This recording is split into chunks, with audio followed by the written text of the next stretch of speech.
What would happen if you built a refuge for a persecuted people in a place where another people already lived? In the next few minutes, you'll learn why this moral quandary is at the root of the struggle between Israelis and Palestinians. First, there are a couple of things it's helpful to understand.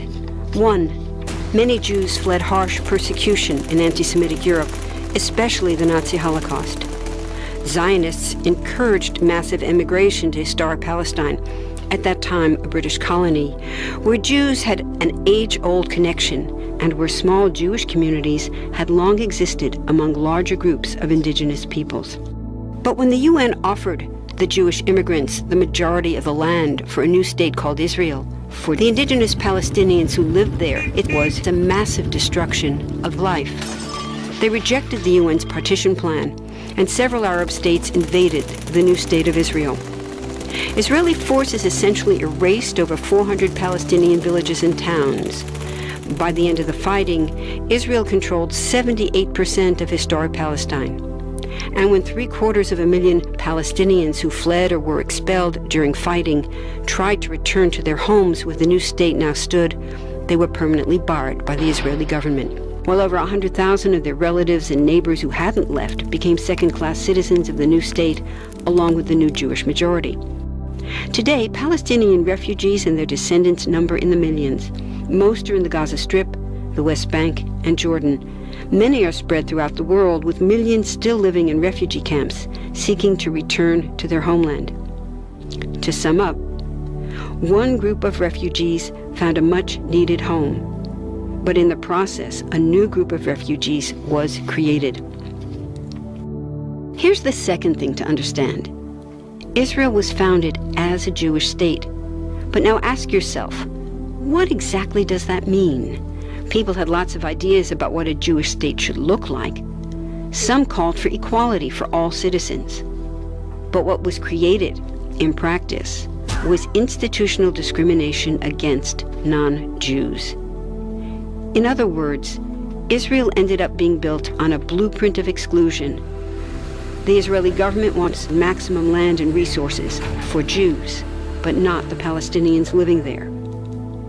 That's why, inside Israel, Jews get special privileges, including rights to land and housing, that are denied to the Palestinian citizens, who make up 20% of Israel's population. That's also part of why Israel has never defined its borders. In fact, they still hold on to land, the West Bank and Gaza, that they conquered in the war in 1967. Since then, Israel has built Jewish settlements throughout the occupied West Bank, building Jewish-only cities and supplying them with infrastructure like roads and army camps, schools, and even a college. Military occupations are meant to be temporary, but after 40-plus years, this one looks permanent and entirely unjust.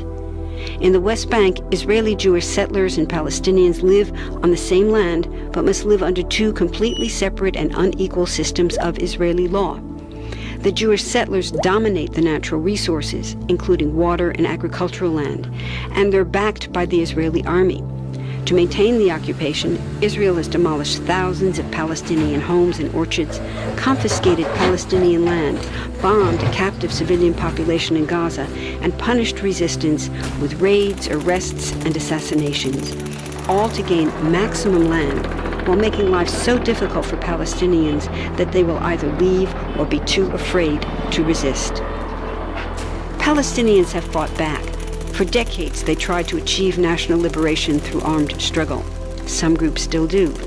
But the majority now support popular protest instead. The deeply harmful pattern of control, repression, and violence profoundly harms Palestinians living under occupation and Israelis living as occupiers. This must be broken to reach a peaceful and secure future for both peoples. Now that you understand the problem, what about the solution? What about peace talks? So far, over 2 decades of U.S.-backed peace talks have actually made things worse by helping Israel continue the occupation. It's been years of talking while Israel massively expanded the Jewish settlements and literally redrew the map. Peace talks are good if they're real, but not when they're theater to cover a land grab. So now what? The current world superpower, the United States, has been a terrible friend, enabling Israel's destructive and self-destructive expansion onto Palestinian land by funding the Israeli military, the biggest recipient of U.S. foreign aid in the world.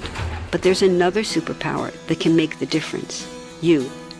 There's a movement with hundreds of thousands of people just like you across the world, including Palestinians and Israelis, protesting, educating, divesting, and boycotting, all to bring nonviolent international pressure on Israel to stop violating human rights of Palestinians.